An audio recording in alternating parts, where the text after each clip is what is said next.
Hi, my name is Myra Cagete. Last month, I uploaded a video about ano sa English ang pakiligpit naman ang pinagtulugan mo. If you want to express pakiligpit yung pinagtulugan mo or pakiligpit naman yung pinagtulugan mo, you can say make your bed or make your bed up. Or you can simply say make the bed. Don't forget to make the bed. Or please make the bed before you eat breakfast. Okay, itong make the bed ay isang idiomatic expression. It could have. Now, someone commented on that video and asked, hello po, pwede rin po ba ito sa pakiligpit ang mga laruan mo? Good question.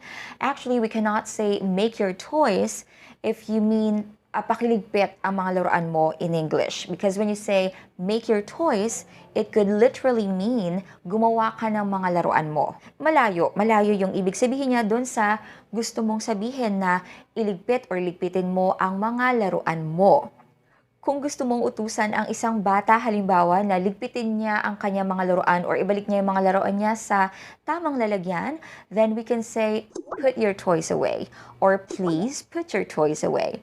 Pwede natin gamitin yung phrasal verb na put something away. According to Cambridge Dictionary, put something away means to put something in the place or container where it is usually kept. So, ibig sabihin yun nga, ibabalik natin sa kung saan na dapat nakalagay yung mga bagay na yon.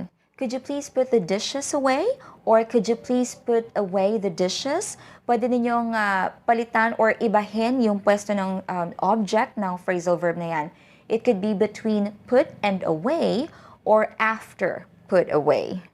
Let's box up the Christmas decorations and put them away for next year. So, dito naman sa sentence na to, yung them ay isang pronoun. Kapag pronoun, hindi nyo pwedeng ilagay yan after ng put away, okay? Kailangan laging nasa gitna yan. So, put them away. Yan, hatandaan nyo yan pagdating sa paggamit ng phrasal verb. Ipapaalala ko na rin yan sa inyo sa video na ito. Kailangan kapag pronoun, dapat nasa gitna yan palagi, okay?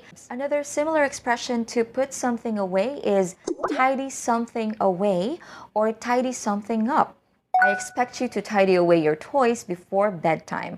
Or I expect you to tidy up your toys before bedtime. You can also say clear something away. I want you to clear all these toys away before bedtime. So, tatlo lang yan sa mga English expressions na pwede ninyong gamitin kung gusto ninyong utusan ng isang bata, halimbawa, na ligpitin niya ang kanyang mga laruan.